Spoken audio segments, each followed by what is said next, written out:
There have only been 6 LEGO Star Wars diorama sets ever produced, so let's rank them from worst to first. The Death Star Trash Compactor is last, and coming with 6 minifigures, that's awesome, but the $90 price tag isn't awesome. Having so many minifigures is never a bad thing, but in this particular situation, it seems LEGO was trying to find value for an overpriced set. The set is a wall with 2 other half walls, so technically 2 full walls if we combine them.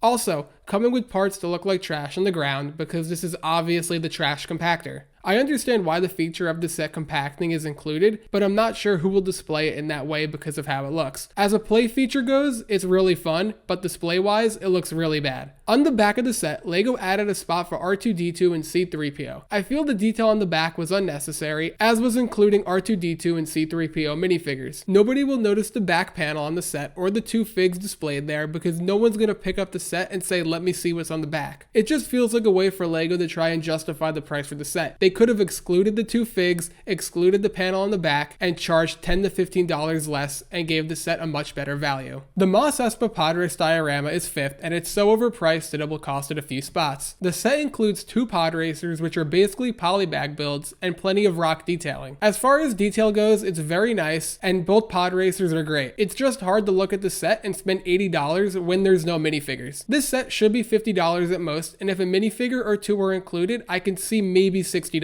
When we look at another diorama later on in the video that has no minifigures, the price isn't that much. It's a shame such a good looking set gets affected so much by the price. The only other diorama without a minifigure is the Death Star Trench Run, including a miniature scale X-Wing and 3 miniature TIE ships, one being Darth Vader's TIE Advanced, and the other 2 are TIE fighters. The Death Star Trench Run itself has detail and greebling that is unmatched. For a smaller scale set, it's amazing to see what's accomplished. While this does come in at $70, it still feels overpriced, but not nearly as bad as the Mos Espa Padres diorama. With that being said, a very good set, but $10 too much. The Endor Speeder Chase is 3rd, and I really like the look of this diorama. Coming with 2 speeder bikes and 3 minifigures, the scene was perfectly depicted. The size of the trees are great, and it really helps give the depiction for the size of the forest in a smaller scale. While the figs aren't anything to write home about, it's nice to see them included and help justify the price. It would be a shame if there was another $80 set with no minifigures. Imagine if that ever happened. In second is the Dagobah Jedi Training diorama. This is one of the more appealing dioramas to look at, and it includes 3 minifigures with Yoda, Luke, and R2-D2. Part of the X-Wing sticks out of the swamp, and it's a nice miniature build, and the detail on Yoda's hut is very well done. Including an R2-D2, who is also muddy may I add, was a nice touch, and adding a clear brick helping Luke to look like he's training to use the Force is another fantastic addition. The amount of green tiles needed for this set is annoying, but it's necessary. Overall, it's a great build. The Emperor's Throne Room is by far the best diorama. Aesthetically, this looks the best, and in my opinion, the detail is wonderful. The throne itself is really nice, and the way the purple and black complement each other is super nice. Behind the throne is a big window, and I love how added the smaller window pieces to give it a very nice look and add even more detail. And may I add, the big window piece is also printed. There's different spots to place all your minifigures around the set as they battle it out. With so much detail, 3 great minifigures, and plenty of play features, this takes the crown as the best LEGO diorama. With the diorama sets being so new to LEGO Star Wars, I'm sure this list will change in the coming years,